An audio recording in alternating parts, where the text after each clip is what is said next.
আমরা সবাই ছোটবেলায় পাঠ্যপুস্তকে পড়েছি না, যে গাছ আমাদের বন্ধু, গাছ আমাদের অক্সিজেন দেয়, গাছ আমাদের ছায়া দেয়, গাছ আমাদের ফল দেয়, ফুল দেয়, এমনকি পরিবেশকে দূষিতর হাত থেকে রক্ষা করে। আমরা সবাই কম বেশি জানি যে গাছ আমাদের প্রিয় বন্ধু, কিন্তু আমরা আমাদের স্বার্থে ওই গাছকে কেটে নিজেদের বাড়ির আসবাবপত্র, কাঠোমা, এমনকি প্রয়োজনে জ্বালানি হিসেবে ব্যবহার করি।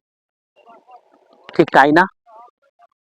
আমরা কতটা স্বার্থপর, প্রয়োজনে প্রিয়জনকেও কতটা নিষ্ঠুরভাবে ব্যবহার করি। তাই সাবধান, সমাজে এমন কিছু বন্ধু বা মানুষ আছে যারা আপনাকে প্রয়োজনে ব্যবহার করে।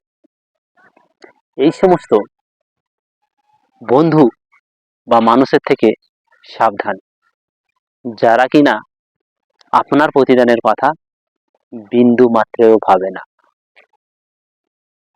বিন্দু মাত্র ভাবে না।